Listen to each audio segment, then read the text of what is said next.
Okay, number 12. We chose this planet not by chance.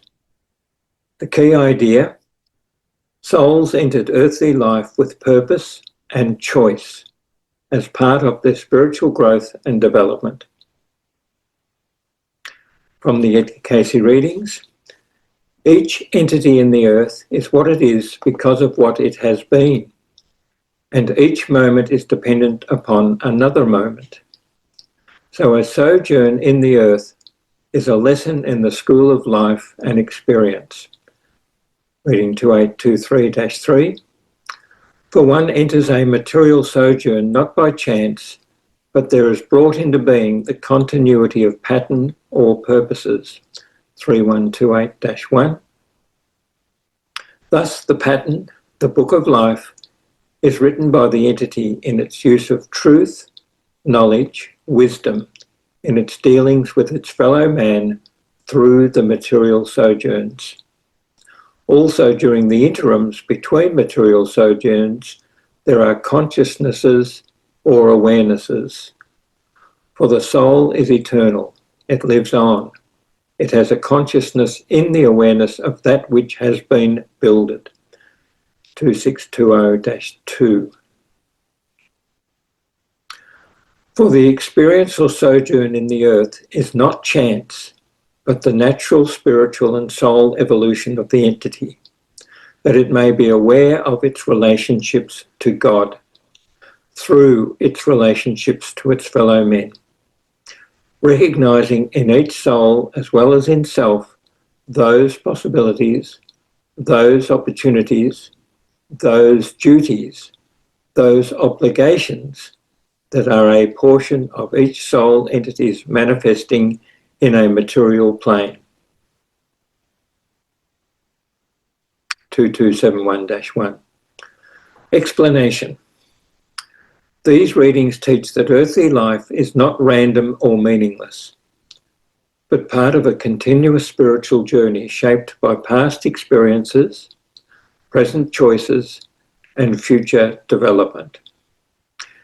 Edgar Cayce describes the earth as a school of life and experience, where the soul grows through relationships, struggles, decisions, and learning.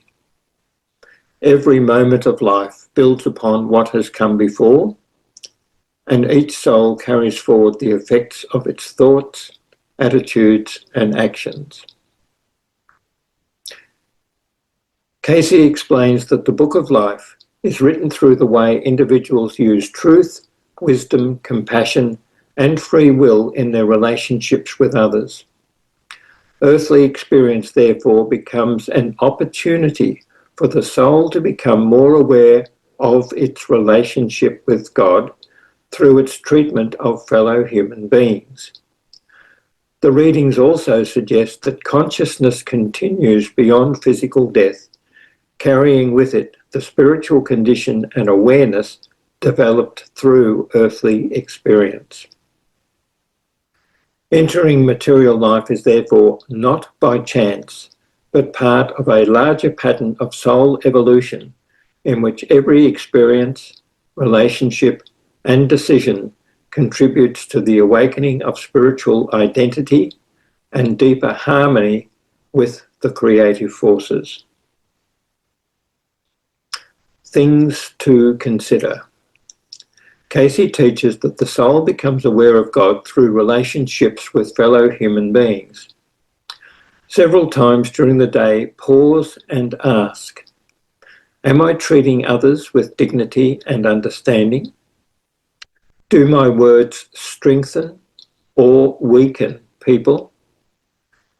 Am I expressing patience, honesty, compassion, and fairness? How would I wish to be treated in this situation? Remember, the book of life is written in our dealings with others. Daily interactions shape consciousness more deeply than many realize.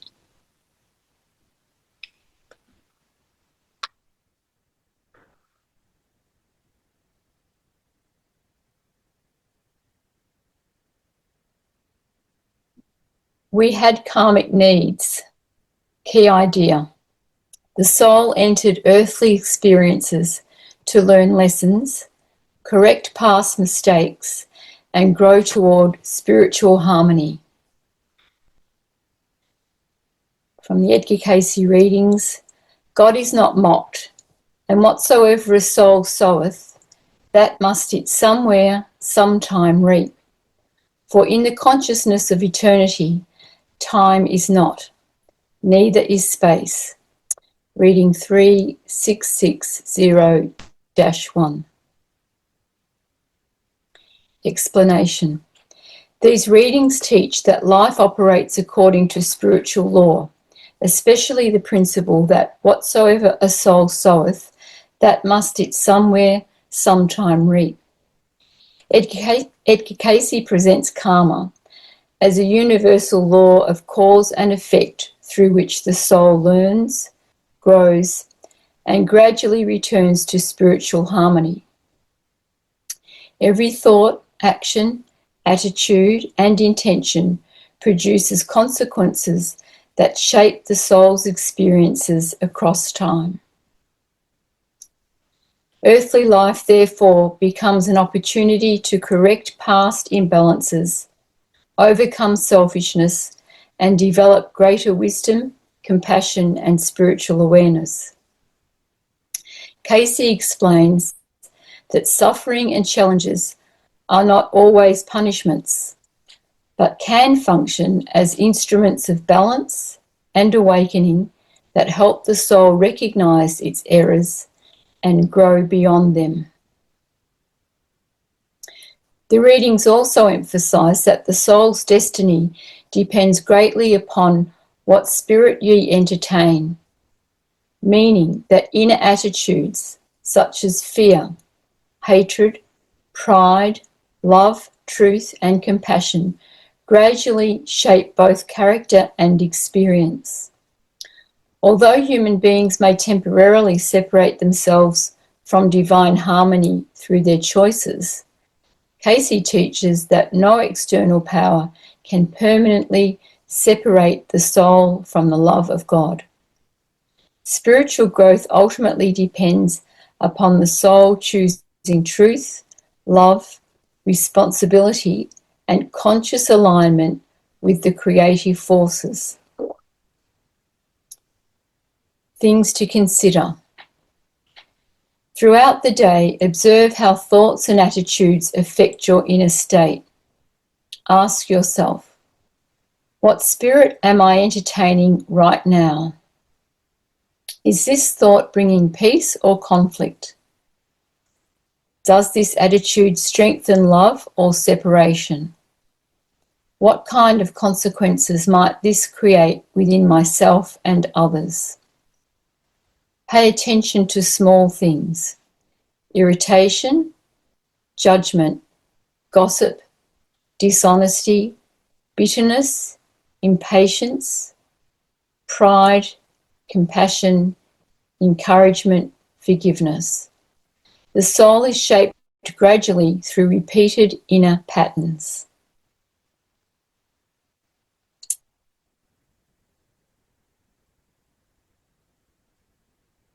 Yes, so number 14 is there are astrological influences. And the key idea is the stars and planets may influence human tendencies and conditions, but they do not control the soul's free will. Edgar Cayce readings. In the beginning, our own plane, the earth, was set in motion. The planning of other planes began the ruling of the destiny of all matters as created. Just as the divisions of waters was ruled and is ruled by the moon in its path about the earth, just so as the higher creation as it began is ruled by its action in conjunction with the planets about the earth. The strongest force used in the destiny of man is the sun first, then the closer planets to the earth, or those that are coming to ascension at the time of the birth of the individual.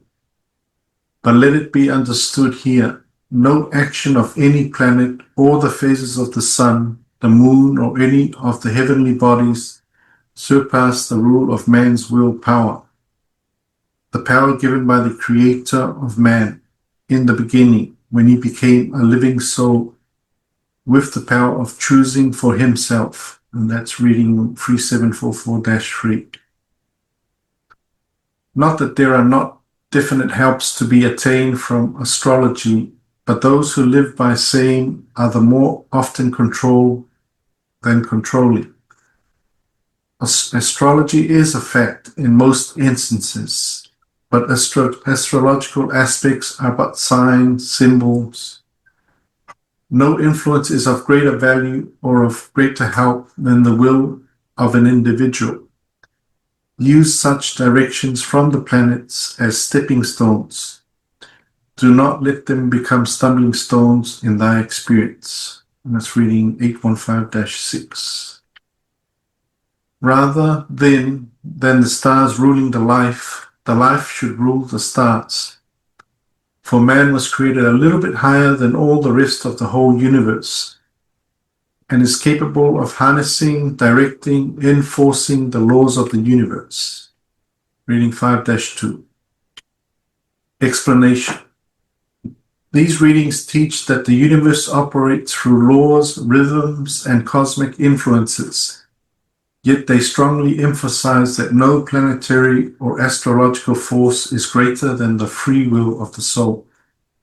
Edgar Cayce explains that the sun, moon, and planets may influence human tendencies, emotions, conditions, and patterns of experience, much like the moon influences the tides of the earth. Astrology is therefore presented as a symbolic system that may reveal strengths, weaknesses, opportunities, and challenges within human life. However, Cayce repeatedly warns that astrological influences are only signs and symbols, not absolute powers controlling destiny. The soul itself remains the ruling factor because human beings were created with the divine gift of choice. Astrology may help individuals better understand their tendencies and life conditions, but it should become a stepping stone for growth rather than a stumbling stone leading to fear, passivity, or fatalism. Cayce ultimately teaches that spiritual awareness, wisdom, discipline, and alignment with divine truth allow the individual to rise above external influences. The stars may incline, but they do not compel. Human beings remain responsible for the direction of their consciousness and the choices that shape their spiritual destiny. Things to consider. Whenever strong emotions arise, pause briefly before acting or speaking. Take one slow breath and ask, what response strengthens my soul? Am I reacting automatically or consciously? What choice brings greater peace, wisdom, and harmony? This simple pause strengthens mastery of consciousness. Over time, the soul becomes less ruled by moods, habits, or external pressures. Cayce says influences should become stepping stones rather than stumbling stones. When weaknesses become visible, use them constructively. For example, anxiety can teach trust and calmness. Anger can reveal wounded pride or fear. Discouragement can deepen perseverance and faith. Strong ambition can be purified into meaningful service. Emotional sensitivity can become compassion and understanding. Every tendency can become material for soul development. Let's see, number 14. There are astrological influences. Okay, number 15. However, there is a better blueprint, a roadmap, the Christ consciousness. Key idea. Beyond all earthly influences, the Christ consciousness provides the soul with a higher spiritual pattern of love, truth, and unity with God. And from the Edgar Cayce readings, question, Should the Christ consciousness be described as the awareness within each soul, imprinted in the pattern on the mind and waiting to be awakened by the will of the soul's oneness with God? Answer, correct. That's the idea exactly. Reading 5749-14. For the purpose of an entity's entrance into the earth, and this might apply to all, is to manifest the personality of God in the individuality and personality. Reading 3351-1. God calls on man everywhere to seek his face through that channel that may be blessed by the Spirit of the Son. In whatsoever sphere this may take its form. What are the commandments? Thou shalt have no other God before me, and love thy neighbour as thyself. In this is builded the whole law and gospel of every age that has said, there is one God. Prefer thy neighbour, thy brother, before thyself. Their own personalities were laid aside in individuals. Do thou likewise. Would thou have him walk with thee? Not my will, O Lord, but thine be done in me this day, now. Reading 364-9. Explanation. These readings teach that beyond all earthly influences, struggles, karmic conditions, and material distractions, every soul carries within itself a higher spiritual pattern known as the Christ consciousness. Edgar Cayce describes this as a divine awareness imprinted within the soul and mind from the beginning, waiting to be awakened through free will and conscious unity with God.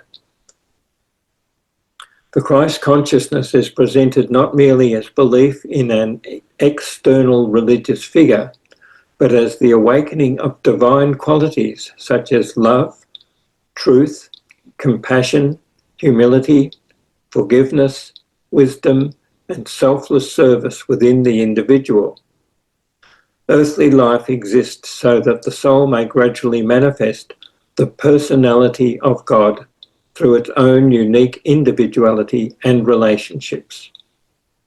Spiritual awakening, therefore, occurs as the individual learns to move beyond selfishness, fear, pride, and separation, aligning personal will with divine purpose.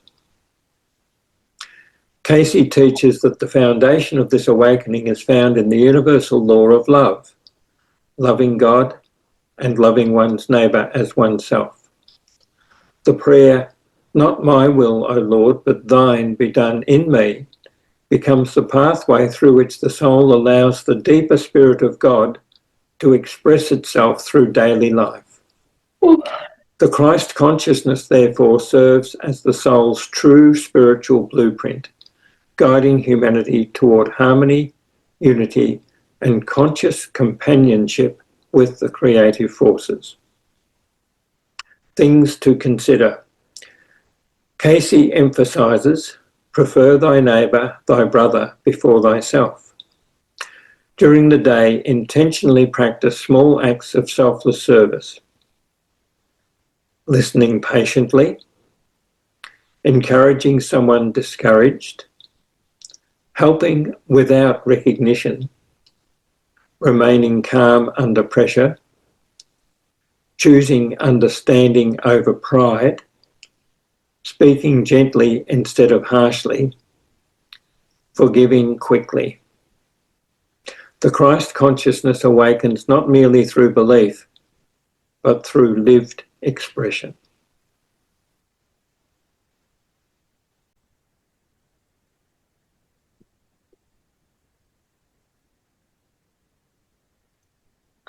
Section 16. The blueprint may be obscured by material barriers. Key idea. Material desires, fear, selfishness, and worldly thinking can cloud the soul's awareness of its divine spiritual pattern. Edgar Cayce readings. Then, unless there is the application of those laws, not tenets, not ideas, but ideals, there cannot be that accomplished which is the fulfilling of the purpose for which each soul enters a material experience. For it is not by chance, but a purposefulness that each soul enters, that it may become so developed as to become a fit companion to its sources, to its maker. Reading 1796-1. I got a bit confused there. To gain first the purposes for which an entity enters any given experience should be the desire and aim of every entity seeking to know its place and seeking to be a channel for the greatest manifestation of that the entity sets as its ideal. Reading 528-14. It is evident that there is the inclination from the manner of reasoning of the entity to judge by material accomplishments. This should not be so, for it is in him that ye are given life, that ye live and move and have thy being. Life, then, is purposeful. It is a manifestation of a soul. As the soul would know, does know, it is the gift of the Creator, the Maker. The purpose in life, then, is not the gratifying of appetites, nor of any selfish desires, but it is that the entity, the soul, may make the earth, where the entity finds its consciousness, a better place in which to live. Reading 4047-2. Explanation. These readings teach that every soul enters earthly life with spiritual purpose and divine potential. Yet material desires, selfishness, fear, pride, and worldly thinking can cloud the soul's awareness of its higher spiritual pattern. Edgar Cayce explains that spiritual growth does not occur through beliefs or ideas alone, but through the daily application of ideals such as love, truth, humility, compassion, forgiveness, and service. Human beings gradually become channels for whatever ideals they choose to live by. When life becomes centered mainly upon material success, pleasure, status, possessions, or selfish ambition, the soul's deeper purpose becomes obscured beneath external concerns.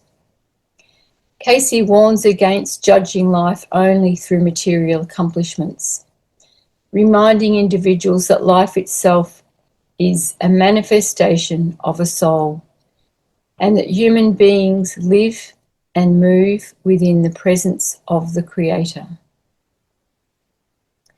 Earthly experience is therefore not meant merely for the gratification of appetites or personal desires, but for spiritual development and the opportunity to make the world a better place in which to live. The readings teach that true fulfillment comes when the individual consciously aligns with divine purpose and allows higher spiritual ideals to guide thoughts, actions, relationships, and daily living. Things to consider. Throughout the day, gently observe your thoughts. Ask yourself, what occupies most of my mental energy? Fear, worry, money, appearance, approval, competition, pleasure, resentment, pride. Then ask, are these thoughts helping awaken the soul or obscuring it? This exercise develops awareness of how material thinking can slowly cloud spiritual perception.